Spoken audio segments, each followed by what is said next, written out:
Buenos días, good morning, everyone. Bienvenidos, everyone. Welcome to Conexiones. Usted puede escuchar en español marcando la opción de español en Zoom. Para instrucciones de cómo hacer esto, favor de ver el programa. We have live interpretation. Simply select Spanish in the Zoom feature. Please check the event program for more information on how to do this. And for those who celebrate the next 2 days, Feliz Dia de los Muertos. My name is Mirna Loreli Cibrian, and my pronouns are she, her, ella, and I have the privilege to serve as the program officer for the Latino Partnership Program at Oregon Community Foundation, where I have the great pleasure of serving alongside LPP's coordinator, Rocio Perez, and our regional coordinators, Susie Garcia in Southern Oregon and Develia Sandoval in Central Oregon. LPP is a statewide program of Oregon Community Foundation. We have regional committees in Central and Southern Oregon and in the Northern Willamette Valley.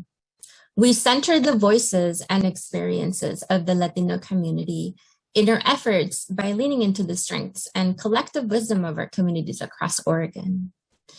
Please visit our website to learn more about the Latino Partnership Program. And well, the next two mornings are filled with stories, a lot of information, and opportunities to ask questions. I cannot thank you enough for joining yet another Zoom event. We're really, really happy to have you. But before we begin, let us first start with the land acknowledgement. This land acknowledgement is an effort to recognize, respect, and create awareness of the history that has led to this moment. Indigenous peoples have long held the land itself in great reverence. Utilizing these long-standing traditions, we would like to acknowledge the land upon we currently stand, the land which unites us and reminds us that we are all Oregonians working in partnership to create a better future for all of our communities. This land has created a vibrant and loving home for us, and we give thanks to the tribes who have been its stewards since the beginning of time. Well, we're grateful for our ability to reside in this beautiful state. We acknowledge that we must still work toward the essential justice, equity, diversity, inclusion, and collaboration that will help our state thrive and that will truly feel like home to all who inhabit here. We would like to acknowledge all Indigenous peoples of the land encompassed by the current state of Oregon, as we know it today, including our 9 federally recognized tribes and our urban Indigenous populations.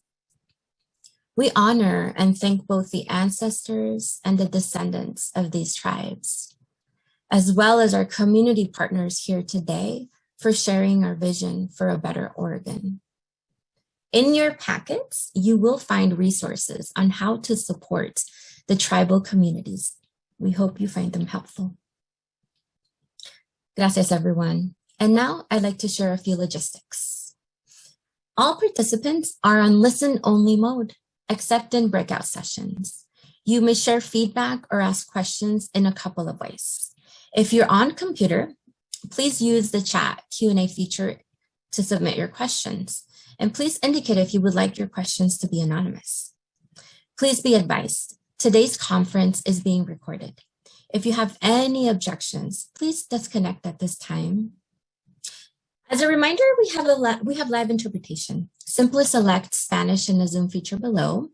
Recuerden que usted puede escuchar en español marcando la opción de español en Zoom. Para instrucciones de cómo hacer esto, favor de ver el programa.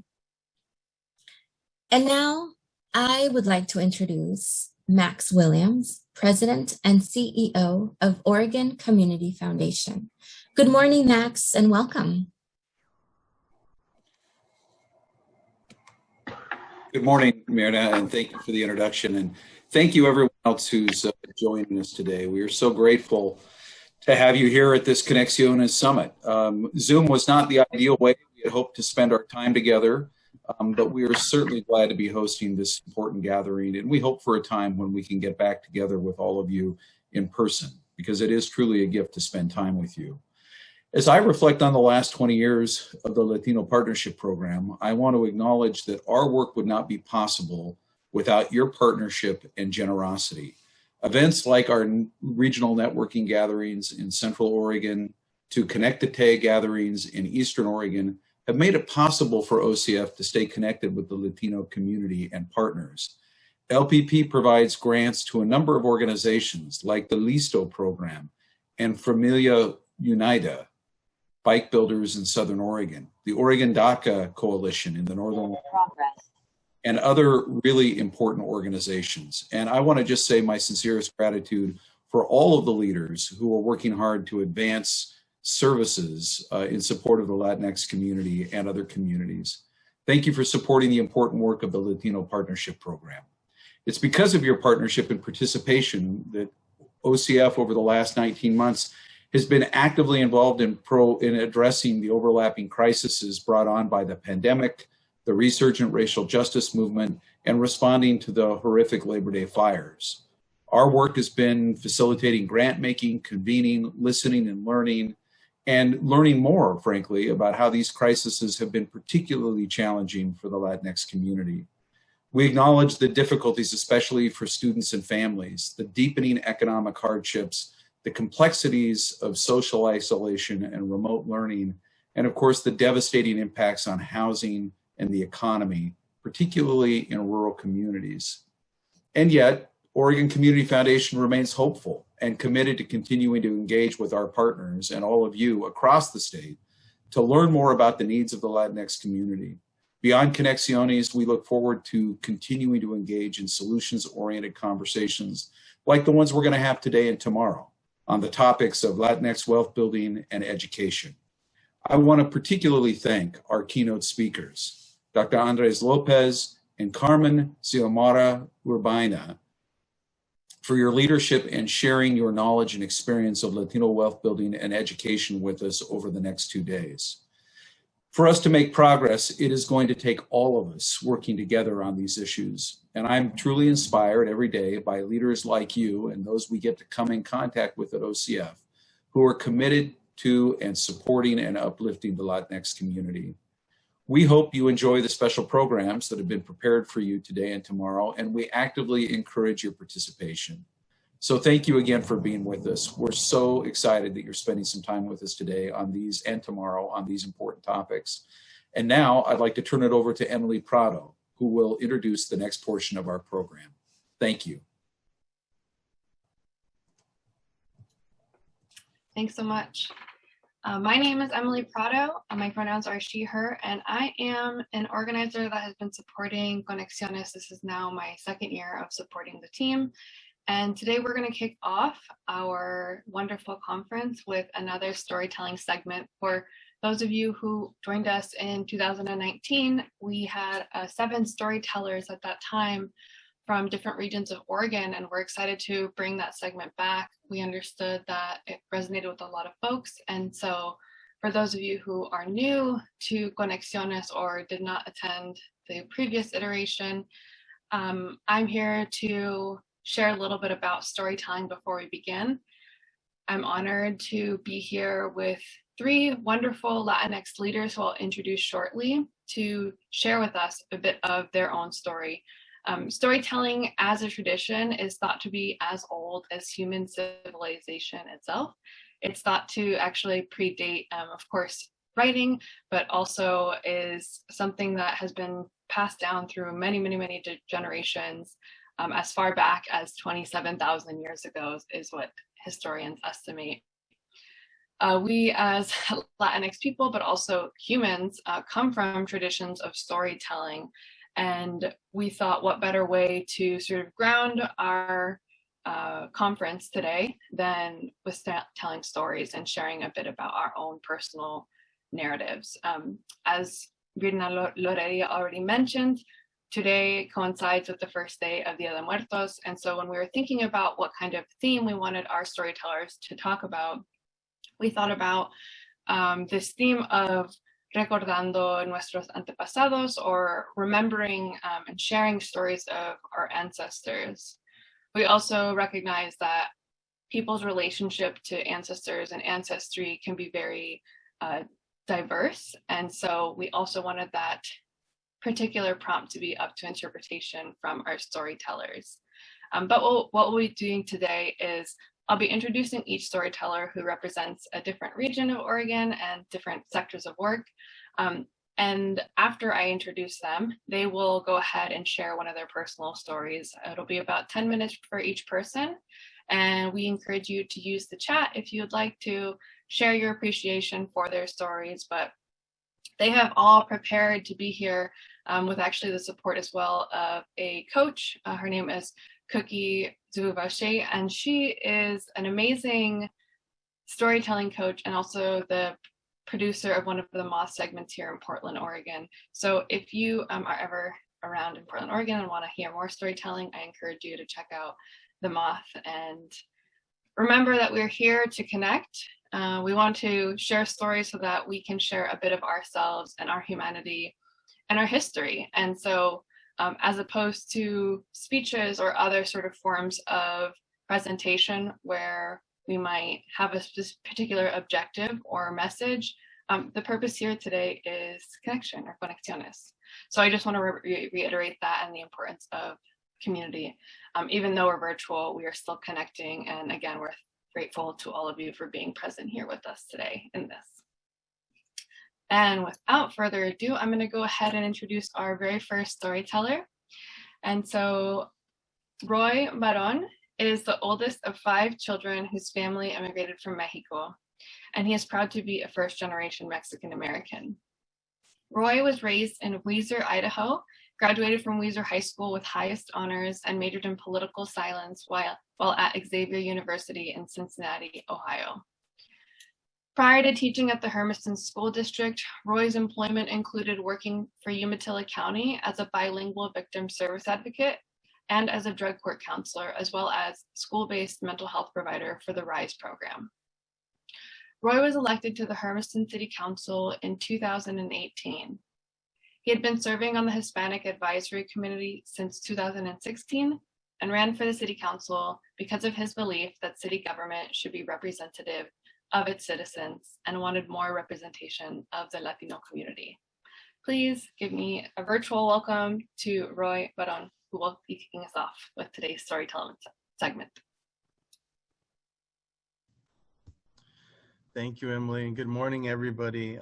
Like you said, my name is Roy Baron, and really the story I'm about to tell is really has to be based off of my parents and all of the struggles that they did to get here. I'm sure everyone knows, being a first-generation American or just even first-generation, all the things that come with it.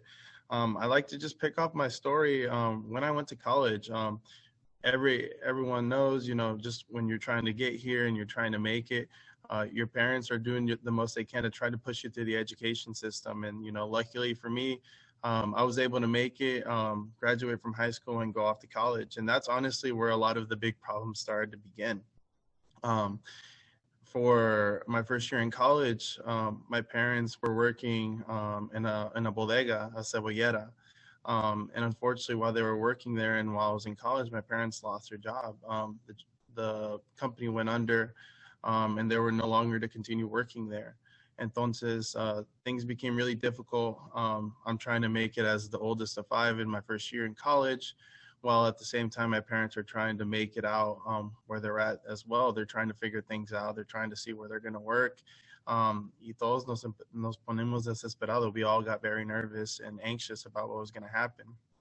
Luckily for us, my mom has always been a hard worker, and she made her way up to the level of QA manager from the linea from the very, very beginning. As a field worker all the way up to making her way up to a QA manager through a lot of her hard work.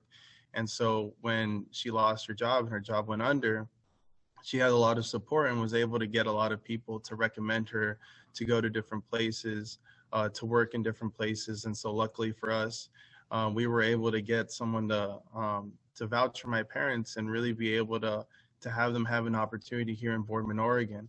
while at the same time, we were very nervous. We've never been further than La Grande. We've never been further west than La Grande. And so like while I was in college, I was trying to figure out, should I come back home? Should I stay in college and put myself through it?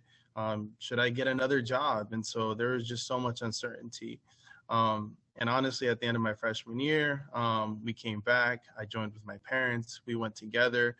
We went to this facility. We toured the facility. The owners were very nice. They showed us the town. They showed us the facility. They showed us the town next over. And honestly, things were looking a little bit good. And at that point, my parents did get a job offer, and it was very rewarding and very humbling at the same time. But at the same time, we knew it didn't end just there. And so my parents were able to get a job opportunity at that time. And so it was all during my first year while I was in college. And so since then, I went back to college. I continued trying to do what I was going to try to do and finish off my 4 years there. And my parents continued working in the new town that we found residence in, which was Boardman, Oregon. And so this was the first time we were really, really living in Eastern Oregon because we were from Idaho. And so a lot of moves happened, a lot of changes happened, but that still wasn't the end of it all. For those of you that know, being a child of, undocumented parents, there's a lot of challenges that come with it, and that's even including buying your own house. Buying homes, access to services becomes super difficult. And so even though my parents were living here in Oregon, that didn't mean that they were living comfortably, that they were able to do whatever they needed to do. And so I just felt that it was still, it was my duty as the oldest of five, as, the oldest of this family to come back after I was done with college and try to see what I can do. And for a while, I wasn't really sure exactly what the right path would be to do. Should I continue like working here in college and then try to make it and then try to see if I could work out here? Or should I, head back home and see what I can do with my parents and then move forward? And honestly, the more I thought about it, the more I really thought how easy the decision was going to be, which was to come back home. I mean, it wasn't easy to make as a decision for myself, but it was easy at the end result because I knew my family is everything to me. My heritage is everything to me, and that what more could I do than to help my parents in the moment that they need me the most? Entonces, after my 4 years, I flew back, came to Boardman, Oregon. We ended up moving into Hermiston, Oregon, where I currently live at right now. Entonces, from there, we just started working. I started working at the county, trying to really up my income level until I can get to the point where I can buy a mortgage loan. It's jumping through those hoops. It's knowing the systems that really I didn't know. My parents didn't know. And that's really why they wanted me back, is like, hey, can we figure this out? What do you have to do in order to be able to get like a mortgage loan? And what did I have to do for myself to be able to know how to do all those things? Entonces, coming back, that's what I started to do. I started working, and luckily I really like the places that I worked at. A lot of the things that I like to do are revolve around helping people. And I think that's really from, my culture and my heritage and where I come from. But I've seen my parents struggle. I've seen them try to access services and not have like the most help, try to have like those accommodations and accessibility and never really have that. And so, especially growing up in Idaho, I really saw how people shouldn't be treated, especially when they're trying to access services, or especially if they seem like foreigners, we'll see.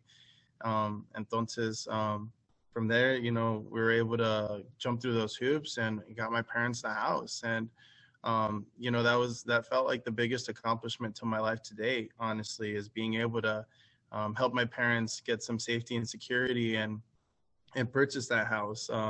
But, my journey is not over just there yet. I know that moving forward, like I want to be able to help not just my family, but other families as well.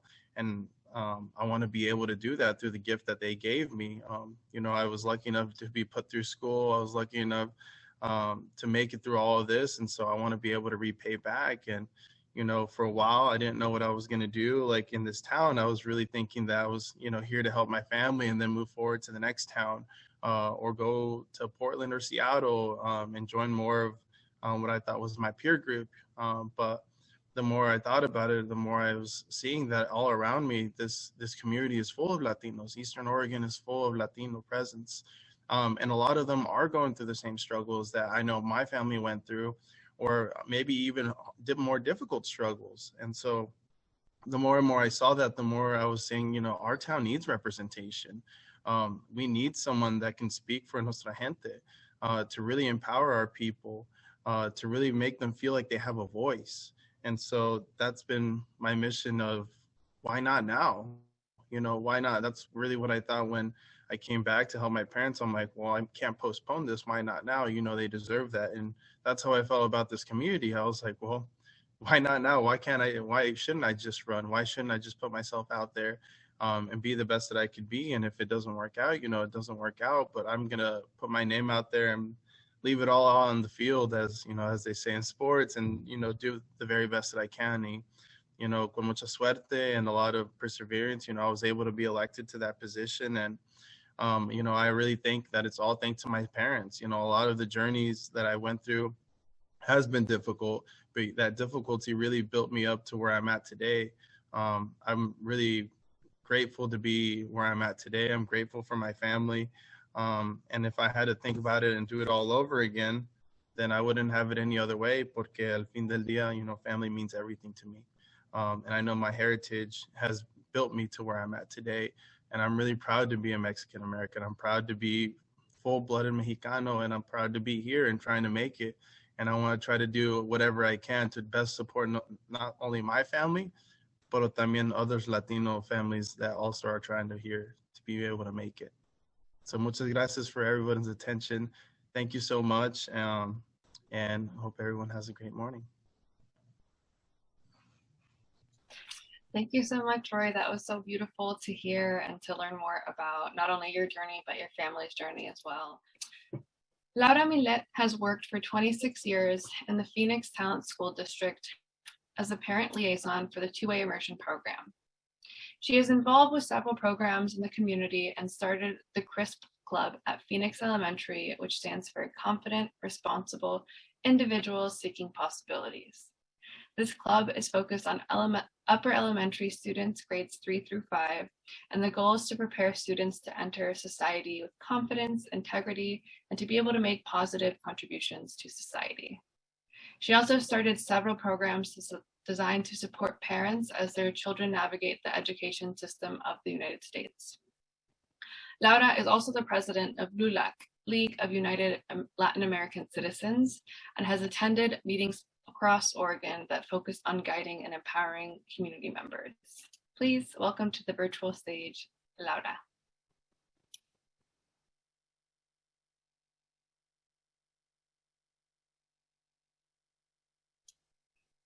Laura, you can unmute yourself and then start your video so that we can hear and see you.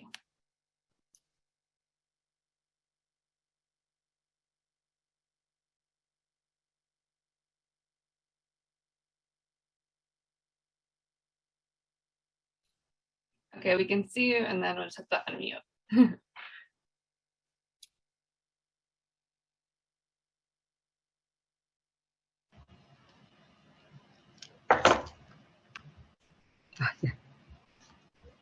¿Ya? ¿Me ven? ¿Me escuchan? Okay. Hi, my name is Laura Millet, and I'm here to talk about the last 2 years of my life. The last 2 years of my life has changed me forever. Let me start by telling you that September 29th at 5:30 in the morning, it was a Sunday morning, that's when my mom passed away. I was there to hear her last breath, and I'll never forget her last breath. I see it now. At that moment, I didn't. How rewarding, what a gift it was to be there in her transition. For a human being, you know, to an angel that, you know, that's around me and is guiding me. My mom was everything to me. She was a warrior. She was my angel. She was my guide. I talked to her, you know, every day, and we were very close. I mean, so my mom was everything. She was my idol. So to have lost her and been there in the first place when she got sick, she was getting sicker, but I believed 100% that she was going to get better. I'm the middle of two sisters. They would say, well, maybe, no, it's not her time. Like, don't even say that. It's not her time. My mom is going to get better. I could have swore my mom is walking out of this hospital.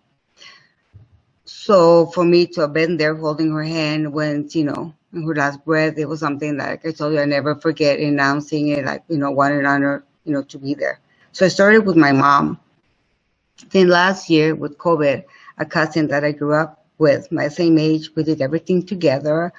And when I was very sad about my mom, I didn't want to worry my sister, so I would call her and tell her about, hey, I'm feeling like this, you know, échale ganas, prima. And she, my mom was also her favorite aunt, you know, so we had also that connection. So she passed away. I got a call. She passed away the 9th of January. So that was another hard hit. I'm thinking, okay, universe, I'm not even over my mom, like, you know, what's happening here? And 3 weeks ago, September 30th, 2 years and a day after my mom, you know, anniversary, my aunt passed away. She was another very close aunt. When we moved from Ensenada to LA, we stayed with her, you know, so I had a really good connection with her. And she passed away a day after my mom did.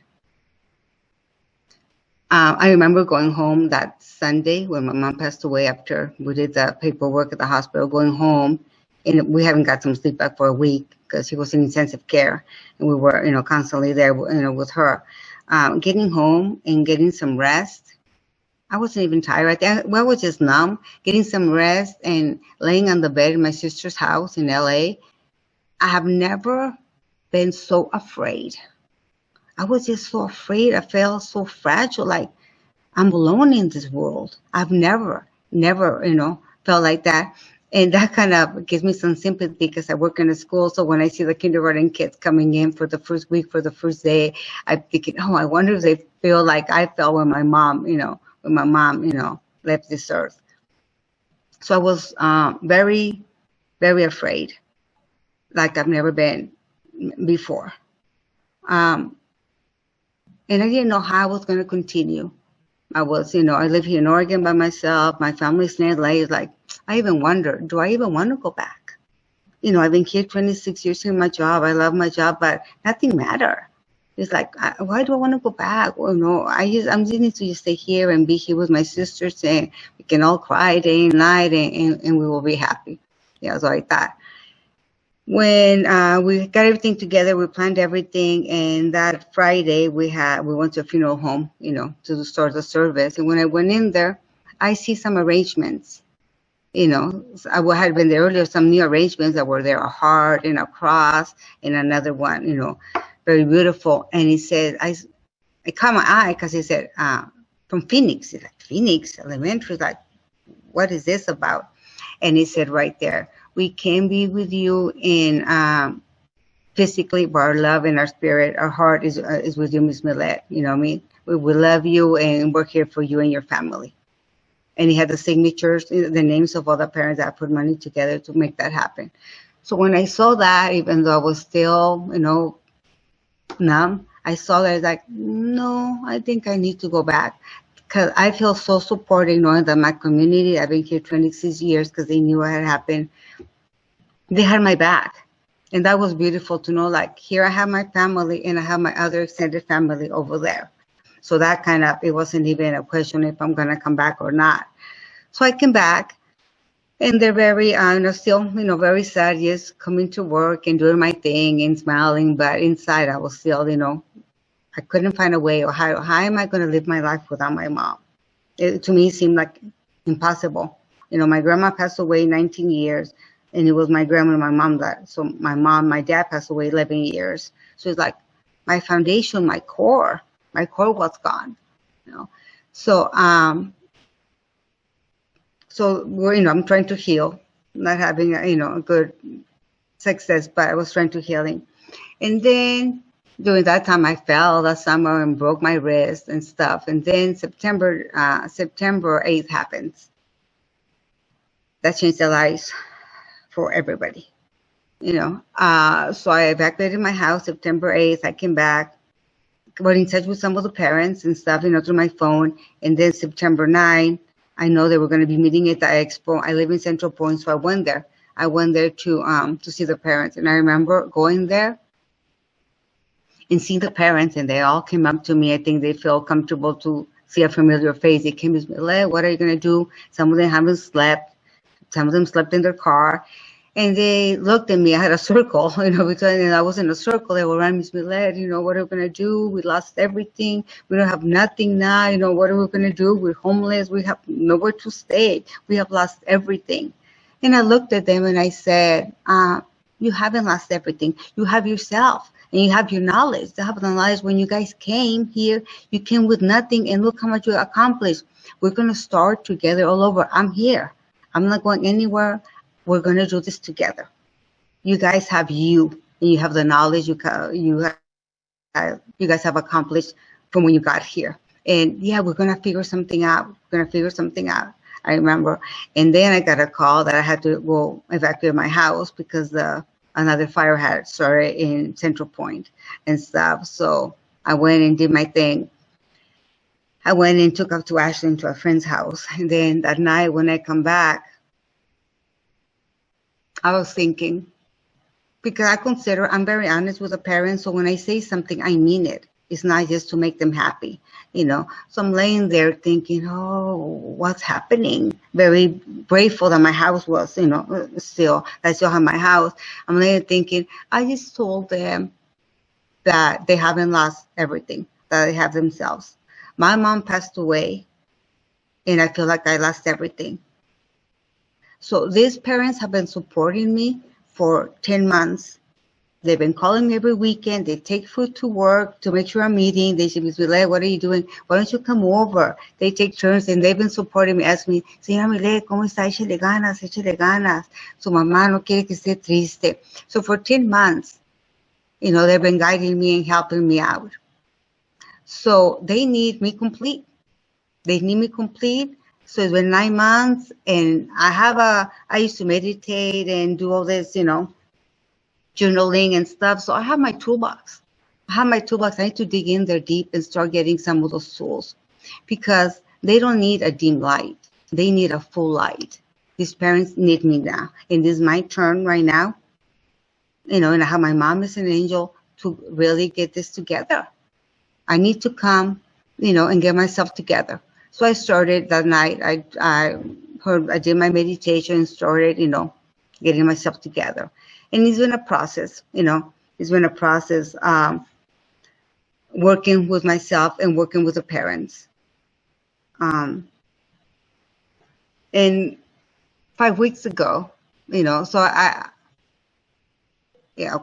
weeks ago, one of the parents was saying, Ms. Millet, I want everything to be the same. I want everything to be the same. I want to go back to our community. I want my, the trailer. I miss everything. I want everything to be the same.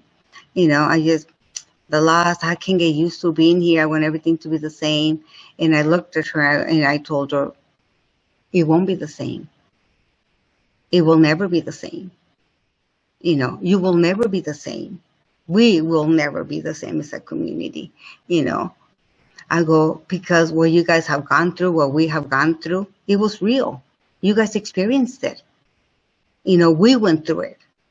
You will never be the same because you lost pictures, you lost stuff that you had. I will never be the same because I lost my mom.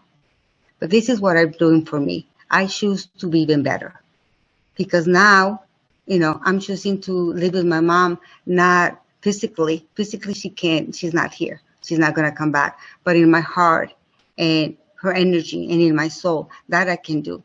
The same thing will be with you guys. So you won't have the same trailer, but you'll have a better one, because we're working together as a community, because we believe in you guys. So we had a conversation of, it's going to be even better this time. Like, I'm here talking to you guys, and this is part of my healing. Talking about my mom without, crying my eyes out and saying, you know what? I am feeling you, Mom. Especially in this no accident that it happened, it happened today, the first day of the first day of the celebration del Día del Muerto. And, that is happening here, that I'm here talking and honoring my mom, mi prima Maru, and mi tia Licha, that I'm here. And I'm at the point in my life to embrace their love. And my abuelita, Mama Grande. So we call Mama Grande was my grandma, and mi Mama Chiquita was my mom. So they were the warriors that taught us that you don't stop. You keep, you keep going. You find a way, and you see it in a different way. So I'm very blessed that I get to be here, and I get to be here supporting a community that needs me now. I needed them, now they need me, and working together. I think, and that's what a community should be like. That, we're honest with each other, and when we're there, we step it up and find our light, find our way to support each other. And going back to remember my mom's, last breath, I used to say, why one more Thanksgiving, God, why one more Christmas? I was very upset, at that one more, and then COVID hit. And then I saw people not being able to be with their loved ones, to say goodbye. And then I said, you know what? Thank you, God. Thank you, universe, because we were there the whole time my mom was in the hospital. We were there, and I'll never forget. I still wake up at 5:30 on Sundays, thinking about, how many days was it when I heard her last breath, and now I don't cry as much. I kind of write in my journal to see how I'm feeling, and it's less painful. It's more like a blessing and an honoring. Like, what an honor that I got to be there. And during the day, I take a deep breath.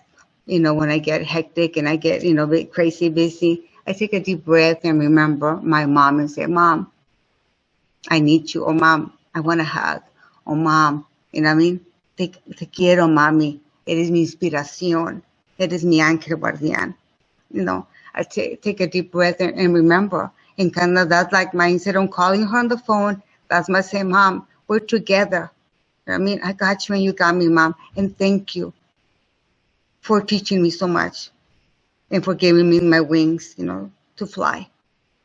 So I invite you guys, because we all get busy during the day. So you take a deep breath and remember and feel ourselves, feel our heart, feel our souls, and, think of somebody that passed away, or just, somebody that you love, and says, yeah, just take a deep breath and let's, centering and come back to our souls, to our essence, that we're light and love. That's what I believe I am, light and love. And that's all, everything else we create with our minds, but, the only true thing that I think we have is love and light. And I'm here because I think I'm glowing, because now I have, like I said before, mi mami, mi mama grande, Maru, mi prima, and mi tia Licha. They were warriors, and they taught me a lot. So it would be a shame for me to give up on life or give up on growing when they did so much for me and for their families. So to honor them, I'm here. Thank you. So I invite you to take a deep breath during the day and just come back to your essence, in your community. So thank you guys for listening. Thank you so much, Laura. That was beautiful. And I think that, a lot of us can relate to trying to find strength in moments that don't feel like it lends itself to finding strength. Thank you again, everybody, for being here, for listening to these stories. Again, we know that in the world of virtual conferences, there are so many distractions that can be present, and we are so grateful for you all for being present here today, for listening to these wonderful stories. Thank you to Roy, Laura, Jonathan for sharing your stories today, to Cookie Zebuboshi for offering storytelling coaching support, Rocio Perez and Bina Loreri Silvian, sorry, I need to work on my pronunciation, but that is Latinidad. Sometimes Spanish can be a little hard. And I just invite you all to think about your loved ones, your chosen and inherited family, todos nuestros antepasados. And with that, I'm going to hand it over to Mirna Lorelli. Muchas gracias.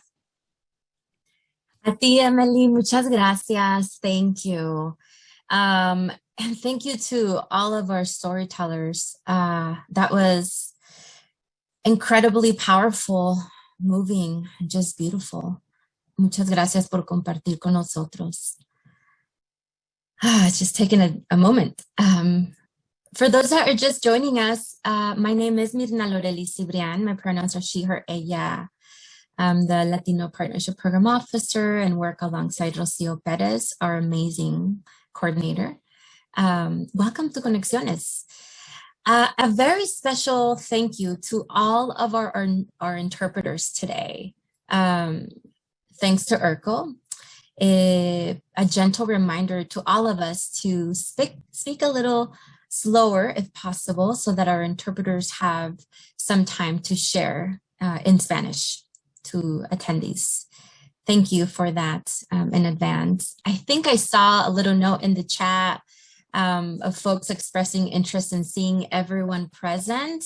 For this portion of the day, that's not possible right now, but I will tell you that there are 113 friends, attendees listening in and tuning in, and you will be able to see each other in the breakout sessions after our keynote.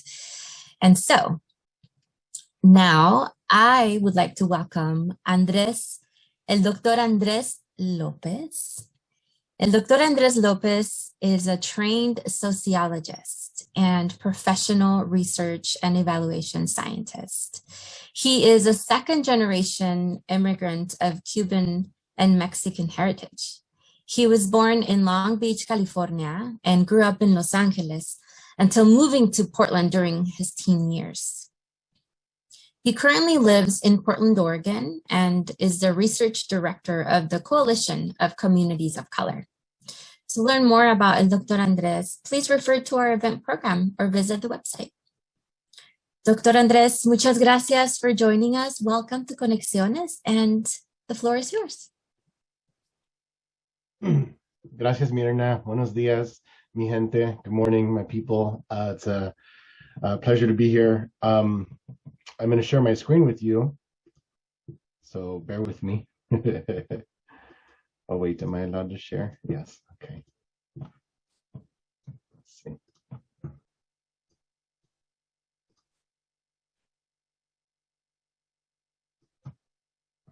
Oh boy, of course, technical difficulties, como siempre. Hold on.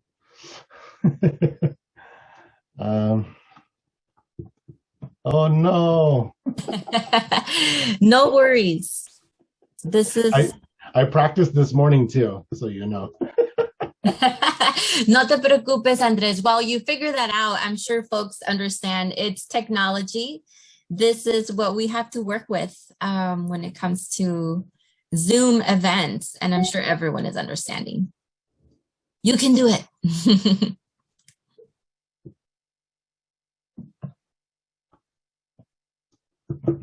Okay.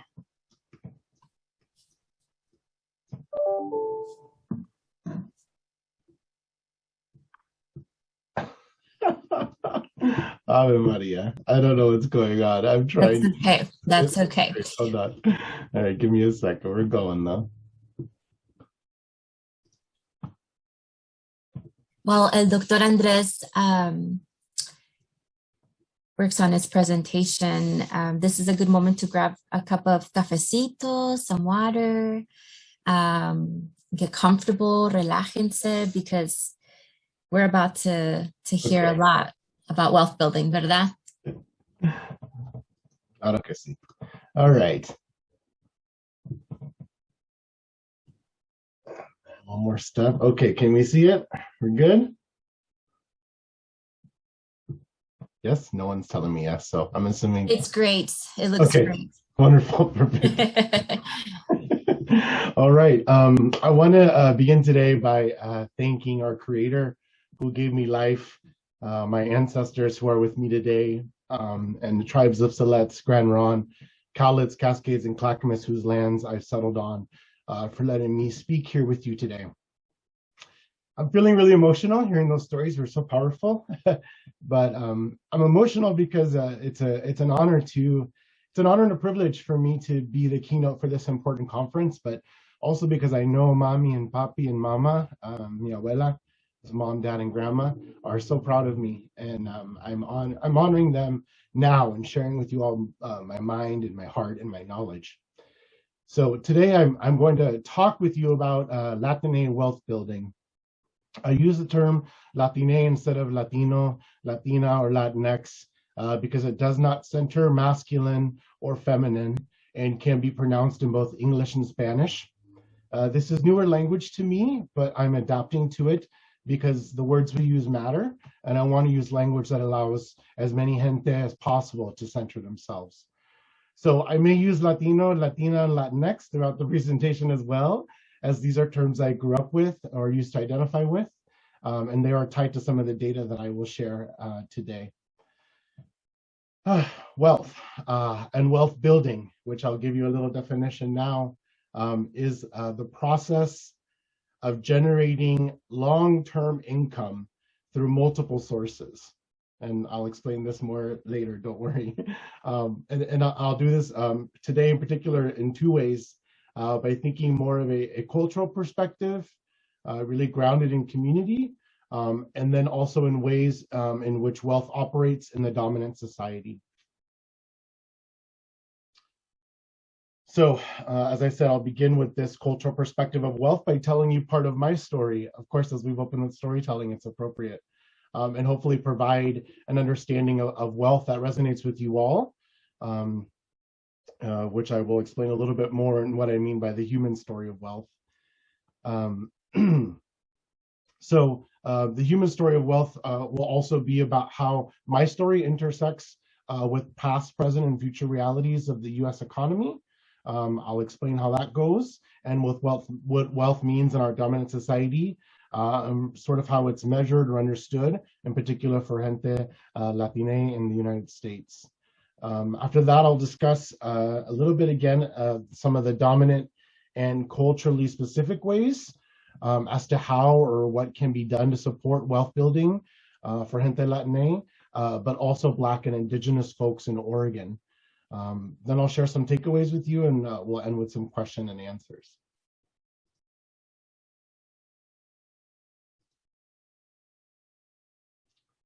Back it up.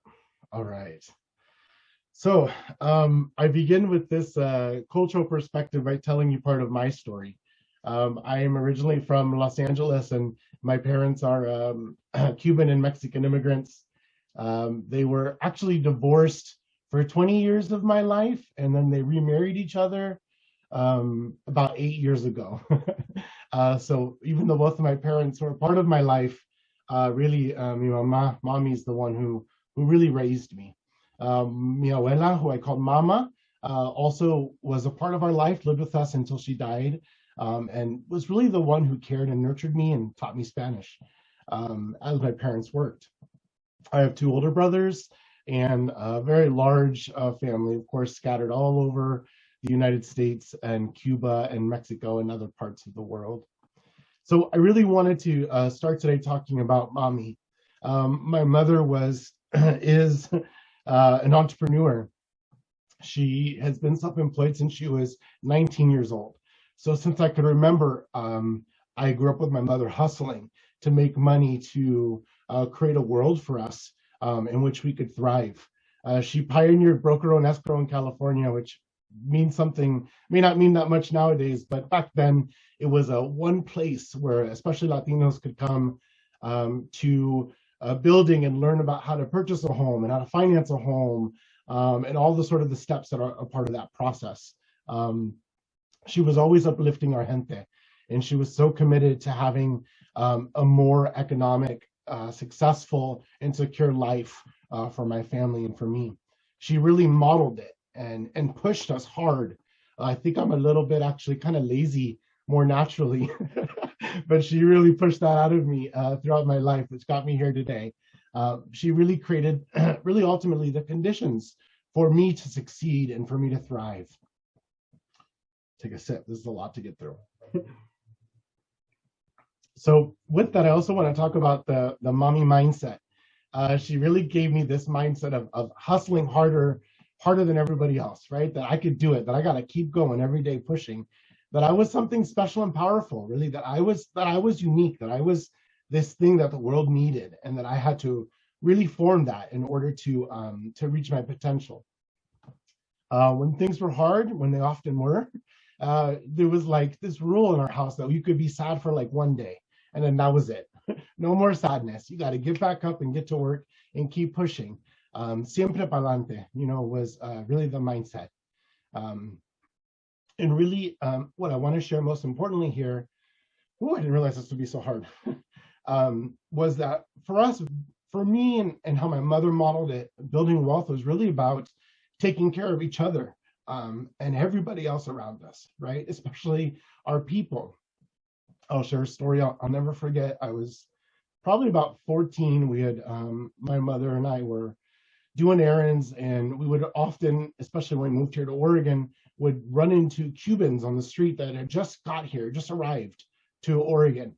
And my mother would literally like upend our entire day so that we could help them get clothes or furniture or food, or really do anything that we could do immediately in that moment to provide support for other Cubans. And of course, Mexicans as well. But that was one way in which I really remembered her always telling me that I had to do that I had to provide that support for our people. So wealth really wasn't about us being filthy rich or, getting to this place of rich status. It was really about the ability to support our family and to support other people. So I did it, and I worked my butt off, and I took out loans, and I left my family and home and lived in the Midwest for 10 years to go to school, and I got my degrees, thanks to God.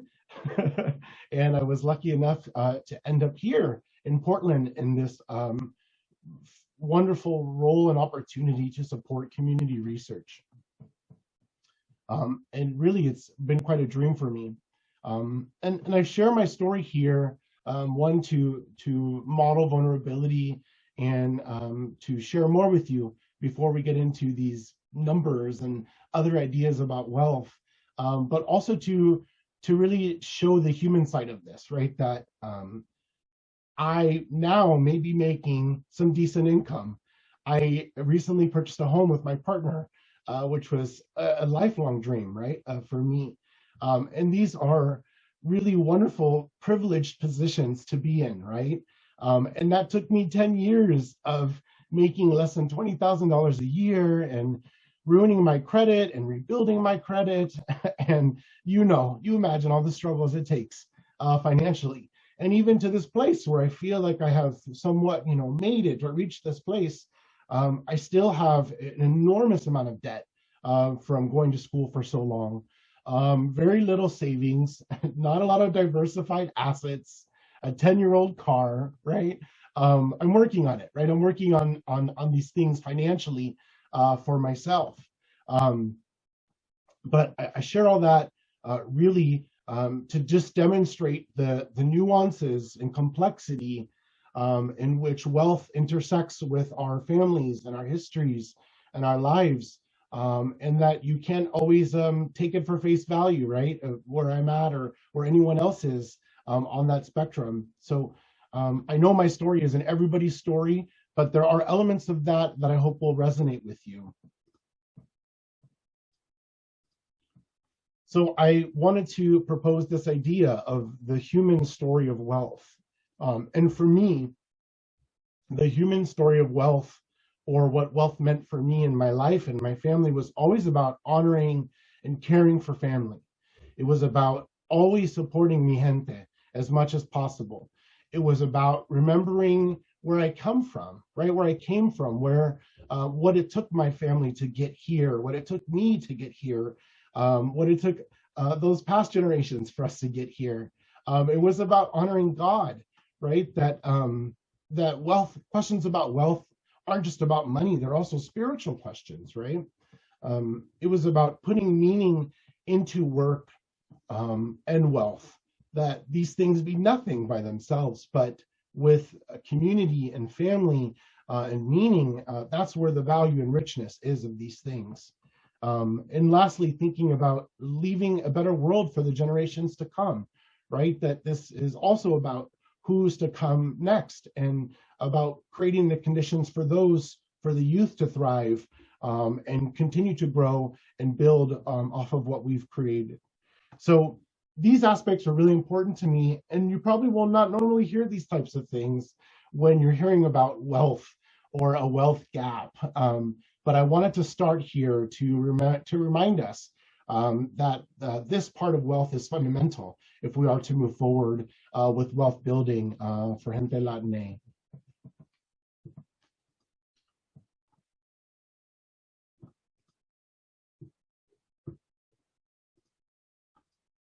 Okay,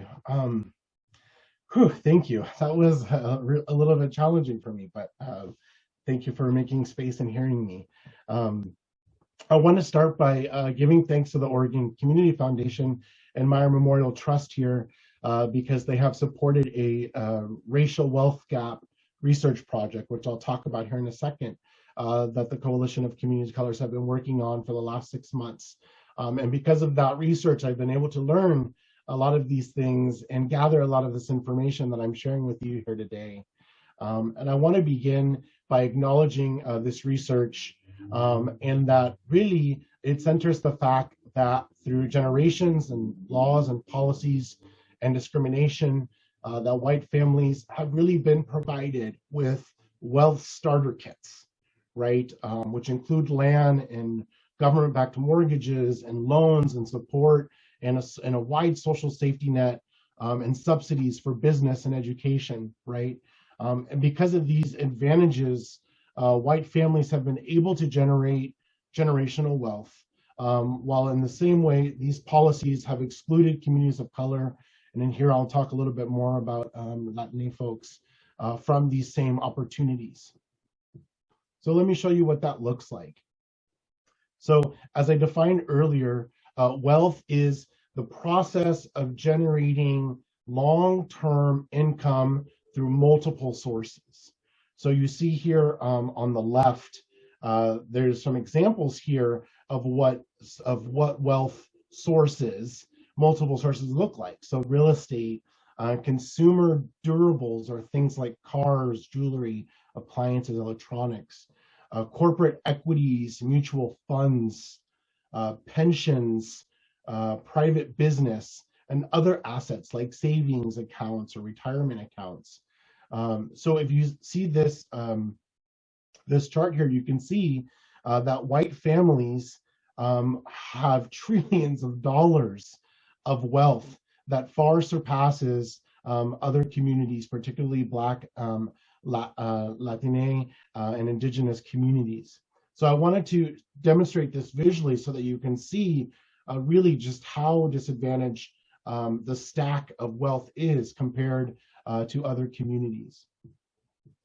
I also want to show this through median family income.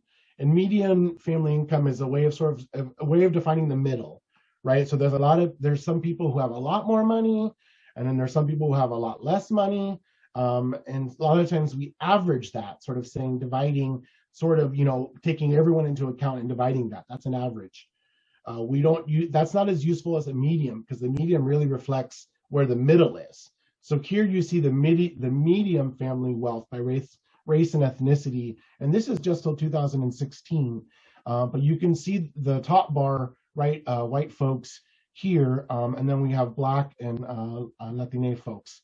And you can see that from 1983, which happens to be the year I was born, white families held 11 times more wealth than Latino families, whereas in 2016, it's 8 times more wealth. So you see there has been an incline, an upward trajectory, right, to more wealth for Latino families. And in the reverse, it's been the opposite for Black families. But this demonstrates here a racial wealth gap. So we see the gap here between different racial and ethnic populations. Today, we're really going to focus on wealth and wealth building, but I will talk about the racial wealth gap broadly so you can understand sort of the nuances of that. So let me provide a little framing for that. And I'm not going to spend a lot of time today talking about these pieces, but it's really important that I share them with you because I want you to understand sort of why there's such disparity between different groups. So one is wealth building. You see here on the left-hand side, and it goes over a lot of those things I already talked about, right? That I showed you in the first chart there. But another way in which there's a gap between different groups is through economic stability, right? So not everyone has the same stability economically, right? So we don't make the same wages, we don't all afford education the same way, or healthcare, or are part of unions. And the tax system is also coded and created in a way that privileges some over the others, right? So that is a stability. So that also needs to change for wealth building. And then another example we have here is wealth stripping. So in addition to not having a lot of wealth building, there's lots of things in our life that take money away from us, right?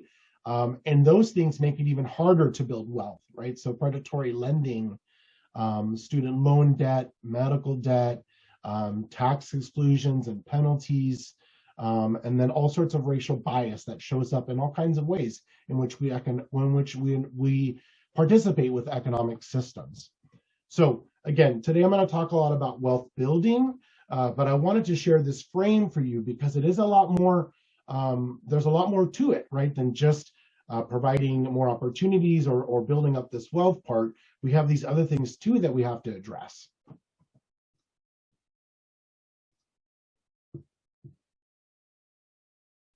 Okay, so let's begin with some strengths. Oh shoot, I'm so sorry. This has been really frustrating for me. I'm all behind here. Okay, so let's begin with the past. How did we get here? So I wanted to just share a few important pieces of history that have really shaped the economic realities for Latino folks. And honestly, this was a lot of energy and time to even put this list together. Someone should write this book because there's not a clear one that speaks to economic realities for different Latino communities, or as a whole, of course, which is even more complicated. But of course, the American I'm so sorry, I'm struggling today. The American Latino history is rich and diverse, and it's filled with immigrants and refugees and Spanish-speaking and indigenous people who have been living in the United States long before this nation was created. And I wanted to point out some of the other pieces that have brought more Latino folks here and have set different conditions for Latino folks.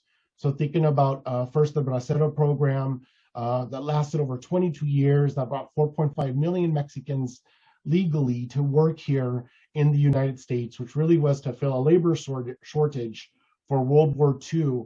And this was a really important part of history because it established this migration pattern, right? Where Mexicans would come to the United States to work and then go back to Mexico and then come back to the United States for work again, right? So this pattern of going back and forth was really firmly planted because of the policy changes that happened during the Bracero program.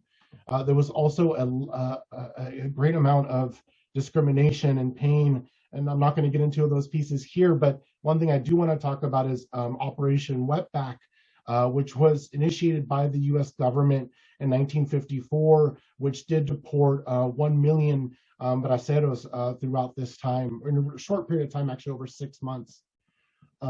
Next, I wanted to talk about Mendez and Westminster, which is a really important court case that passed in 1954 that really made it unconstitutional for Mexican student segregation to be allowed. And this really set the path for Brown versus Board of Education, right? And so this is a really important history for Latino folks in the United States. A great immigration of Puerto Ricans and Cubans, the Civil Rights Act that passed in 1964, which allowed a lot more public access for Latino folks, right? So really challenging this segregation that existed in our country.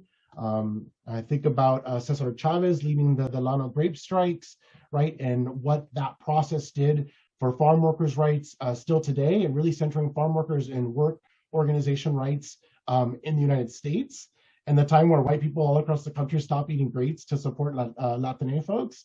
A really important piece of history. Immigration reform in 1986, which legalized the status of 3 million undocumented peoples. I think about NAFTA and Prop 187. So NAFTA, the North American Free Trade Act, not only was a loss of jobs and opportunities for folks, for Latino folks who were here in the US, but also those all across Latin America, where Latin American jobs were lost because of other folks coming into other countries who had the right to do that, right? Which really spurred a lot of immigration to the United States. And this also then brought upon this sweeping of anti-immigration laws, right? Which Prop 187 in California is the same year as NAFTA passed was an example of that, right? Which limited access to schools and other services for immigrants. And then, of course, I think of DAPA and DACA, which really provided deportation relief to 4 million undocumented people and ultimately protected over 700,000 dreamers. So again, I wanted to set this frame here, the tone here, just to say that there are so many ways in which policies and laws and racism, right, have intersected in the lives of various Latino folks across the US, making it more challenging or impossible to build wealth in this country.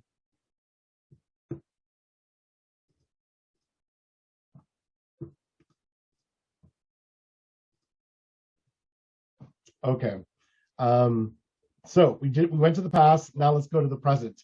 I want to talk about the present both as strengths and as challenges. So when we think now of this broad term of Latino folks, which encompasses a lot of people, it's about 62 million folks. It's about 19% of the population. And it's been about 51% of US population growth from 2010 to 2020. So more than half of the country's growth in the last 10 years. About 62% of that is of those folks are Mexican, about 9% are Puerto Rican, 4% are Cuban, Dominican, Salvadoran, and there's about 10 million other folks from other countries in Central and South America and Spain who make up this population. Ultimately, Latino folks are 45% of the immigrants of the United States.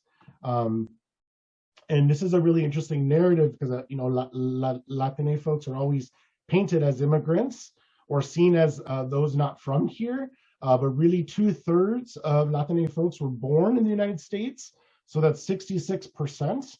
Nearly 80% of those folks are citizens.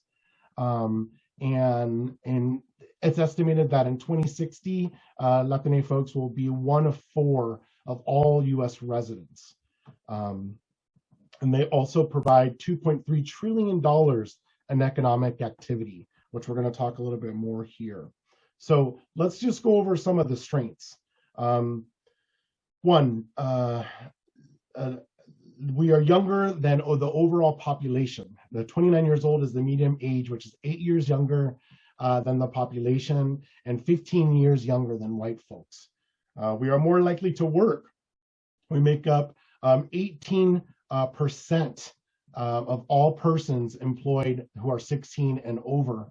And in 2020, 66% of Latino labor force participation rates the highest of all US populations. And 91% of the labor force growth. So we make up the highest rate of all populations doing labor and also the highest growth, right, in the last 10 years. 57% of Latinas in the US are a part of this labor force, and 41% of Latina mothers were the family breadwinners in 2017. Latino folks have a high rate of entrepreneurship. They're almost 2 times likely than any other group to be entrepreneurs. So when we think about that and we think about the economic contributions of Latino folks, they really are the engine of the US economy, providing 2.7 million jobs for businesses that are owned and led by gente Latina. They also are driving the rise of home ownership. So since 2018, you see 485,000 new households. We make up 60% of that new household growth. And by 2030, it's estimated that Latino folks will be half of all new homeowners. And the last piece I want to share here is that Latino folks also tend to have less debt.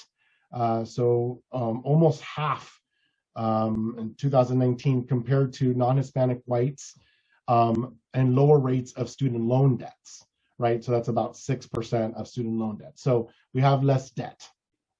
So what do some of these things mean? I really want to hone in on 3 in particular things. Latino household wealth ultimately comes from 3 main areas. One is home equity, the other is business equity, and the other is retirement accounts.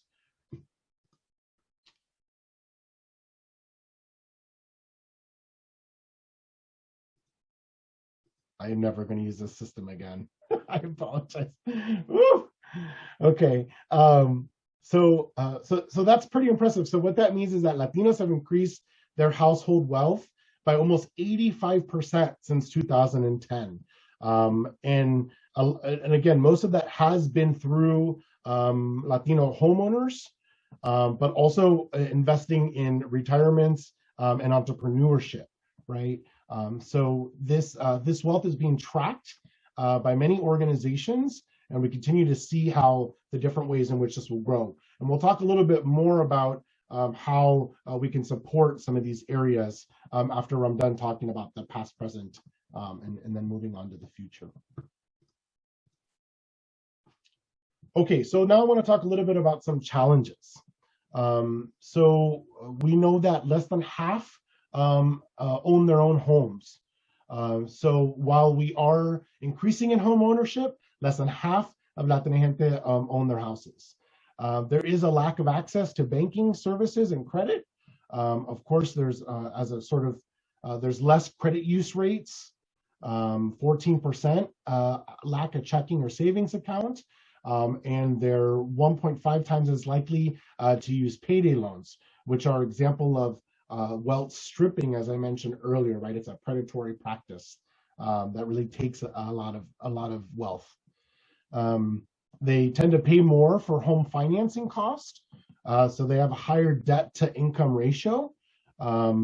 So that leads to about 40% of denial rates for home loans, and also are more likely to take FHA loans, so the Federal Housing Administration loans, which are good loans, but they also have mortgage insurance attached to them, which you have to pay throughout the loan, which also brings a lot of debt. They're also more likely to take on subprime loans. Latino families have a growing housing cost burden. So that means that they're spending 30% or more of the household income on housing cost. And this has grown by 42% from 2000 in 2000 and then to 60% in 2015, right? So there's been a steady increase of that housing cost burden. And also, as we said earlier, those retirement accounts are a big part of Latino growth, but Latinos ultimately Latino folks are also less prepared for retirement than other groups. So they have a third of the retirement accounts compared to white families and a third of the savings accounts. So I want to show you just a few images that kind of show some of these. So looking at credit scores, you can see Latino folks here are lower average credit score.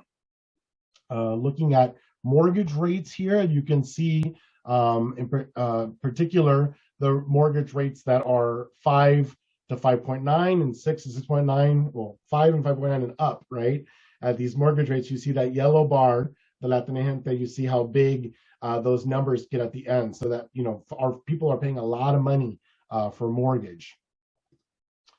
And then here in Oregon, you see that Latino folks and Black folks were much more likely than white folks to receive a high-cost subprime loan. This is data from 2006 here. So you see that the gray bar there, even across different incomes, this is true, right? Where Latino folks are paying more in subprime loans.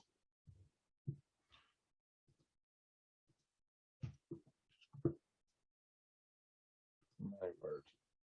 I'm really having, thank you for your grace, everyone. I'm having the worst time with these slides here. Okay. All right, so this is my my second challenges slide. Other challenges: highest rates of credit cards, so 50%.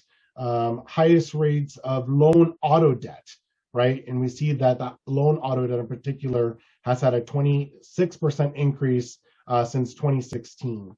Latino folks tend to pay higher prices for vehicles, which means more service contracts and multiple add-ons. There's a higher unemployment rate, which is just slightly higher than the overall population, not too much drastic, but it is a difference. They tend to earn less. So they're part of lower paying occupations and just have lower weekly earnings, right, than other groups. And there's also a pretty persistent gender pay gap for Latinas, right? The Latinas earn 53 cents on every dollar that a white man earns. And again, this is even accounting for occupation, education, experience, and geographic location.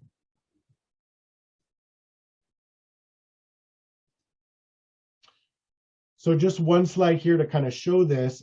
You see that white Oregonians who hold just at least a bachelor's degree earn about $3,000 more than Oregonians of race and ethnicities with similar education. So you see the disparities here, that there are more things than just getting a degree, right? That factor into why some folks may be making more income than others, mainly discrimination and other things. But I wanted to show this image here for you all to see. Okay, so now that we've been through the past and the present, and then now I want to talk a little bit about the future. So where are we headed? So some things to keep in mind about gente Latina in the United States, right? That we are more likely to seek work than non-Hispanics. We are more likely to be entrepreneurs. We are more likely to use new technologies. We significantly contribute to the nation's safety net. And that's also because a lot of immigrants who pay into Medicaid and Medicare who don't always receive those benefits, right, are a big contribution to that. And there's a large portion, we are a large portion of the US spending power and tax revenues. So Latino dollars are 1 to every $10 of US spending power. And for states where there's a lot of Latino folks, like in Texas and California, that's 1 in $5. We have a growing purchasing power, right? So that's that's estimated at 1.7 trillion. So that's about 70% faster than non-Latino gente. If Latino wealth in the United States was just to be a gross domestic product, it would be the 7th largest economy in the world. There's a growing number of bachelor's degrees or higher.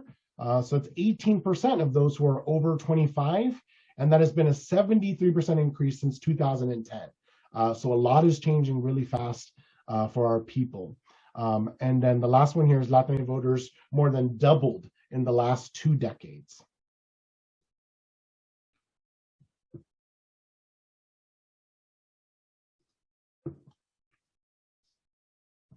So just in a chart here that demonstrates the growing number of, and this is BIPOC representation in government, but you can see Latino folks are that brown color. And you see over the years how that's getting larger and larger and larger, more representation in government, which is very exciting and really important for changing things to come. So I present all of this information about past, present, and future to really help you get an understanding. These slides. I'm so sorry. I don't know what's going on. Okay, So I share all this to really understand how often in the mainstream, or often how we talk about wealth building broadly, is really through those data points, right? It's really through those numbers and charts and graphs, and really sort of assessing who's where and who's doing better and who's not, and that in many ways is really disconnected from what it means to live a life of building wealth, or what it means to be a worker, right? What it means to be in a family or in a household working together to build wealth, right? And so when we wrote this report about the racial wealth gap, which hopefully will be coming out here in December, right? We really wanted to be mindful of that and really sort of separate these ideas of sort of the dominant perspectives of wealth and then more community perspectives of wealth. So again, I sort of began with those community perspectives of wealth, right? These narratives about what that wealth means to me, how it's impacted my life, sort of the desires and goals that I have, right? But really sort of focusing on me building up more community, more support, bringing our people together, right? And moving us forward, right? And that dominant perspective really is, technical, right? It's really like numbers and charts and really specific strategies, right? And thinking about broad implementation, meaning that it's not really always grounded in the idea of who does this work for or who does this not work for, right? It's sort of like a one size fits all. And as we know, that doesn't work, right? So I just wanted to be clear that there was this feeling, this feltness, right, of the difference between some of these dominant perspectives and then community perspectives. And really, we need to find ways to bring these two together, right? And understand where some need to stay in their lanes, right? Like where the dominant perspectives need to work and where the community perspectives need to work. So I want to talk to you a little bit more about those before we get into the question and answers. So let's start with some of these dominant approaches to addressing this wealth gap or to building wealth.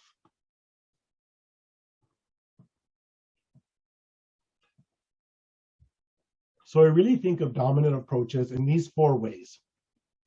We can provide tools for people to do things differently, right? We can provide access for people, so there's more possibilities. We can repair, which means deal with the ways in which we have taken from communities or made it impossible for certain communities to build wealth. And then we can protect, right? Like which ways can we ensure that there won't be more wealth stripping in the sense, right? Where people are losing those dollars or losing those opportunities to build more wealth. So let's start with tools. So some of the examples of tools are like, are education, technical assistance, skill building services, right? And an example of that is the first-time homebuyer education and counseling, right? This happens with Oregon Housing Community Services or thinking about Hacienda CDC. Access is ways in sort of addressing systemic barriers, right? That are in the way for people to participate in wealth building. So the goal is really to sort of have financial investment, money that goes to broaden programs and policies that will get folks to that place. So one example of that here in Oregon is the IDA, or the Individual Development Account Program, right, which helps folks collect more savings to be prepared, and other things as well to build wealth. Another example here is repair. So as I sort of said, this is about addressing those past harms. So we want to really increase the intergenerational capacity to build and sustain wealth. So examples of this are like the preference policy in Portland and North and Northeast, which really helps, in particular, a lot of Black communities purchase and own homes in an area in which their communities were torn apart by gentrification, right? So they get to come back really, right, to where they were. So those sorts of repairing things, we need approaches like that. The last one here is protecting. So again, this one speaks to eliminating the harm produced by wealth stripping. And what we really need to do then are policies and standards that really create long-term economic stability. So the example for this is preschool for all. So when you have preschool or child care that costs a lot of money, right, it's another form of stripping wealth. But if we provide ways in which folks are able to not spend that money on in those senses, instead spend it in other areas, right, we may be able to provide more economic stability, right? So we need more policies that sort of provide a way for that to happen. So in our report, we give a lot more examples of all of these. We have a short amount of time here today, so I just kind of wanted to give you an overview.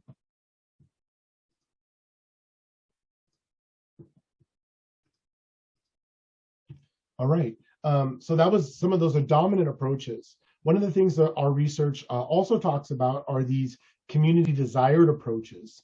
And I want to be clear that they're not radically different necessarily. There's many dominant approaches that are obviously valued and promoted and really central to the success for BIPOC communities to build wealth, or gente Latina in particular to build wealth. But those approaches often really focus on individuals or households, right? They don't fit that same perspective of wealth as I shared with you when we started. They don't always center something that's community driven or community driven desire, right? That our community wants this, or our community would like these things, right? The community voice is what I'm saying is not centered in how we build approaches and strategies. Another piece that we found was that they really lack this reimagining of what wealth means, right? That these dominant approaches seem to be about, well, how do we get more gente Latina to just be at the same numbers and level as white folks, right? And we don't necessarily want to reproduce the same systems that are oppressive, right? So we really need to rework these systems or reimagine these systems, right? So that not only do they build wealth, but they also align with our values, right? And with our ways in which we would like to see wealth contribute to the fullness of our people or our communities. So it's not necessarily that there's those ways and then we need the community ways, but that those ways, the dominant ways, need to be reimagined, need to be centered in community, and also need to be led by community in specific ways, right? Okay. And just have a few more slides here. I wanted to also show you the what we did, take some narratives from different communities about community desired approaches. And really what we were able to understand were it was actually really interesting that the Black communities and Indigenous communities and Latina communities, see I'm still working, had different ideas about economic justice or about what it meant to build wealth. And they used different languages, but in many ways they're overlapping, right? They're supportive. And one of the things that we really understood through the community narratives was thinking about how we move through this process of surviving, right? That we want to move past surviving into thriving, and we want to thrive as individuals, as households, as community, as a larger group of people. And then also we want to provide, right? So it's like this sort of process, right? And this is really how the community was thinking about wealth and wealth building. So you'll be able to read more about these narratives and these approaches in our report, but I really wanted to provide this perspective of, you know, things like democratizing economies or creating economies that are more regenerative, that they give back to community in specific ways, right? Or really focusing, for what we heard most from Latina communities, were about workers' rights and protections, right? We're really dealing with the wealth stripping mechanisms and inequalities that are experienced at work, right? And in workers' rights. Okay, last slide here that I have for you are just really takeaways from today's discussion. So one, I want to remind folks to center the human story of wealth. So what are those human stories of wealth? How can we center those in wealth building? And how can we center those in ways that are led by BIPOC communities? Dominant approaches, we need them. They're important, but they need to be led by non-white folks. They need to be led by the communities that are most marginalized, right? We need to, and we also need to fund community-owned strategies. There is a lot of strategies and ideas beyond these dominant ones that are really owned by community and thought of by community, and they need the proper resources and support to do that. One thing we heard a lot in our research with these different groups was that we just need time and space and money to reimagine what wealth means, right? That it can't be a three leaders who just decide, here's what we're gonna do and here's how we're gonna do it. Then they represent all the Latino folks, right? Like we need proper time and money and space for a lot of us to come to the table and share ideas and share our values and think about strategies that feel good or that make sense, right? And we normally don't have that time and space and funds because we're always responding to crises. Also, building off Latino wealth building strengths, right? So homeownership, business, and retirement. These are things in which are already growing considerably for our gente. We should really focus on how we do that, particular here in Oregon. And then the last part I have here is autonomize. And this word autonomize is really to let folks do their thing, right? Let people do their things on their own accords or in their own ways, right? So autonomize Latinx communities to address and strategize solutions to challenges. And I don't have all the answers to that, but really what I'm saying is that our communities have the answers, and we just need the space, the platforms, and the resources to do that. So I hope today we will share lots of stories and ideas about what that looks like and how we accomplish that. And I welcome any of your questions or thoughts you have on my presentation. And thank you for your patience with me this morning.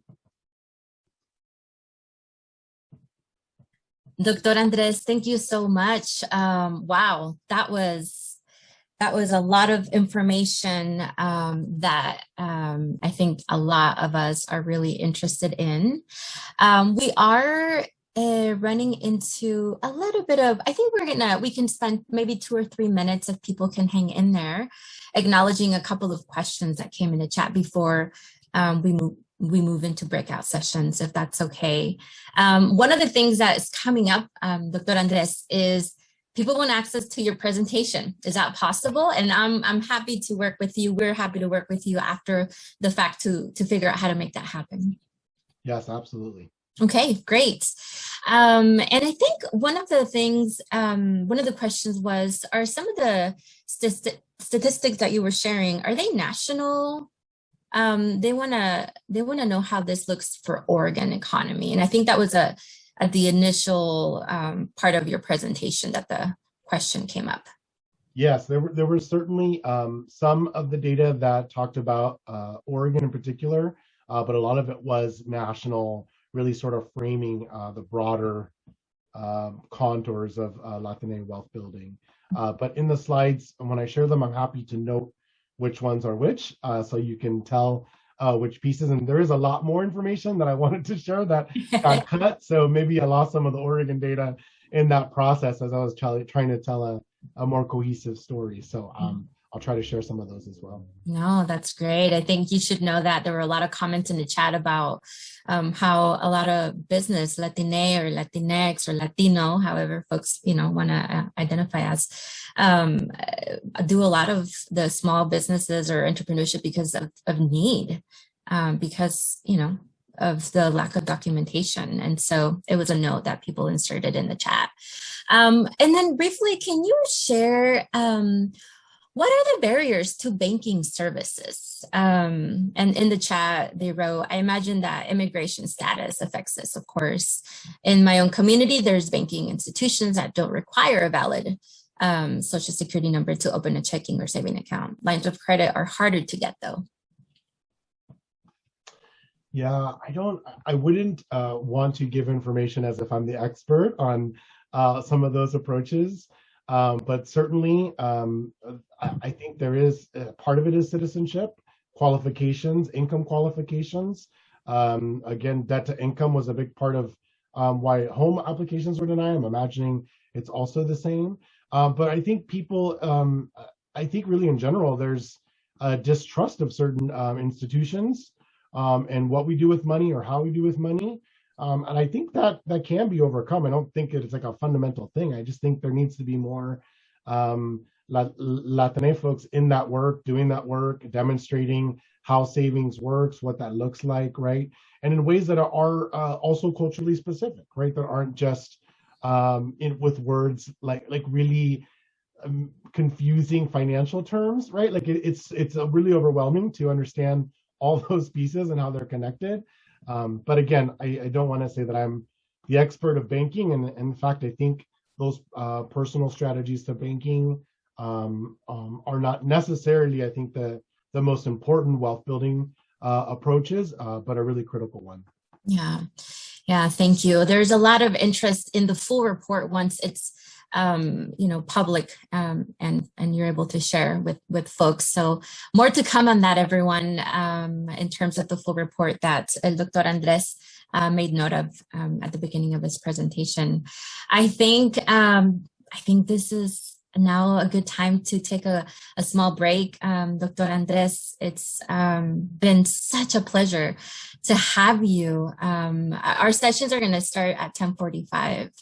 But Dr. Andres, I just want to really thank you for grounding us, for sharing your story, your journey, and tu corazón, your heart. I think we need that in comunidad. Gracias for really chiming in and just setting up the stage for more conversation on wealth building that we will be able to have shortly, thanks to all of our moderators and presenters that we're going to have today. Muchas gracias. And of course, I'm sure we will see you again. We will share how people can get a hold of you soon, if that's okay with you. I'm sure people are interested to continue the conversation. And I hope people are interested to continue the conversation not only with el Dr. Andres Lopez, but with all of us who are interested in building wealth for our comunidad, for our gente, as el Dr. Lopez says. Thank you. A special thank you to all of the OCF colleagues working hard behind the scenes as we speak right now. And especially gracias to Rocio Perez, our Latino Partnership Program Coordinator. We see you, committees, members from across the state, LPP committee members. Thank you for being here today and for also working alongside us in community. It's now time for a quick break. Our breakout sessions will open at 10:45. There was a question in the chat about if you're only able to join one. Unfortunately, yes, you're only able to join one session, but don't worry, the sessions will be recorded and we will be sharing with everyone after Conexiones, and the same thing goes for tomorrow. We have 3 breakout sessions for folks to join. You can pick one. You can join these sessions by clicking the links in your agenda, also available on their website. The links will also be dropped in the chat shortly if they haven't yet been. When your breakout session is over, we will come back to this main room by using the same link you used to sign in this morning for our closing remarks. And so now, thank you again. You have a few minutes to grab your cafecito, maybe some water, agarren su agüita. I want to note that we are addressing a interpretation issue, and so apologies in advance if you don't see an interpreter in one of the sessions. We're working really hard to make that happen. Rocio Perez and everyone else are trying hard to figure out how to solve the problem. So you have 5 minutes before the breakout session begins. We will see you very soon in this space back again. Thank you. Bienvenidos. Welcome back, everyone. I hope you enjoyed the sessions. I hope it was a good conversation. I'm sure there was not enough time to cover all things that came up in the conversations.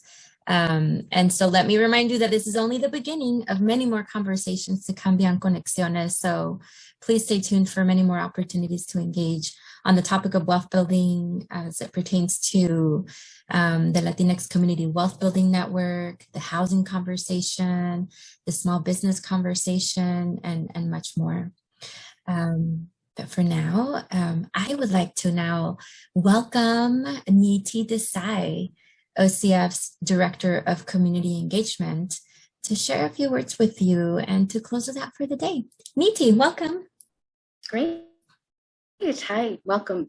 Good afternoon, everyone. It is an honor to be with you today as we celebrate and uplift the Latino, Latine, Latinx community here in Oregon. My name is Niti Desai, and I'm the Director of Community Engagement at the Oregon Community Foundation. And I have the real privilege of working closely with Mirna, Rocio, and the entire LPP network to further the program's vision. As I reflect on the rich discussions of today, I've been just deeply inspired and so impressed by the fortitude and the collective energy of this community. Today's sessions highlighted the personal stories and sacrifices of our families working to survive and ideally thrive here in America. This really deeply resonated with me as a fellow first-generation American. We've learned about the historic, systemic, and structural barriers that have excluded communities of color from traditional wealth building opportunities. The significant gaps in wealth have resulted in deep socioeconomic inequities and injustices. It's important to recognize that this pandemic has further widened the wealth gap nationwide, and it's due time to better understand and address these issues to effectively support and uplift current and future generations. Today, I heard words that illuminated the need for community engagement in this work. Escuché palabras que And community engagement requires significant time, trust, and consistency. This is not a one-time conversation or a check-the-box activity, but a genuine partnership. It is critical that we emphasize the value and the impact of community-led and community-driven solutions to addressing the wealth gap. We heard from communities across the state about this housing crisis, inequitable access to capital and asset building services, emerging statewide efforts to reimagine what is meant by wealth, yo empecé. and address these issues from a community-centered and culturally specific approach. There's a clear need for Latino, Latine, Latinx leadership and representation as we work toward developing sustainable solutions here in Oregon. Again, I'm deeply inspired by the passion and commitment I experienced today, and I really look forward to continuing to support the Latino Partnership Program in its efforts to build wealth. We at OCF are eager to lean in, to listen, to learn, and identify meaningful opportunities to support community-driven solutions to these critical issues. I would like to sincerely thank our keynote speaker, Dr. Andres Lopez, all of our panelists, and our dedicated moderators, Maria Ramos Underwood and Celia Nunez, for volunteering their time to support this incredible event. I also want to share my deepest appreciation for Rocio Perez, who worked tirelessly behind the scenes to organize today's activities. And finally, my deepest gratitude to Mirna Larelli-Cibrian, whose leadership and deep commitment to community has been instrumental to our programmatic direction and overall success. We really look forward to seeing you here again tomorrow on Tuesday, starting at 8:30 a.m.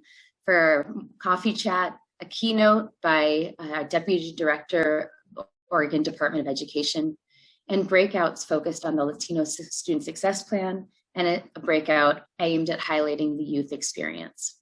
As a reminder, all of these sessions are going to be recorded and be available to you following the event. Muchas gracias to all for being with us today. We look forward to seeing you tomorrow. I'll turn it back to you, Rocio.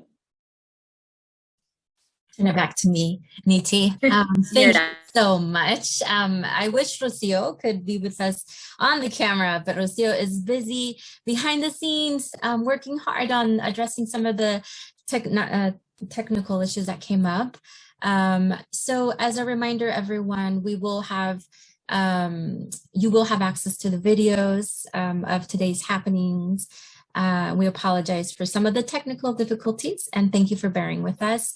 Lo sentimos mucho que hubieron algunos problemas técnicos, pero este programa se les va a disculpen, se los vamos a poder compartir para que lo puedan ver después y tengan la interpretación de lo que acaba de decir Niti Desai, la directora de Community Engagement de OCF. Así es que lo sentimos mucho y gracias por entender, gracias por estar con nosotros y nos vemos mañana a las 8:30 para los que puedan unirse al cafecito de 8:30 a 8:45 y empezamos el programa a las 8:45 de la mañana. Thank you so much everyone for participating.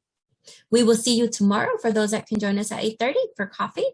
We will start at 8:45 our day with you. Thank you. Have a good day.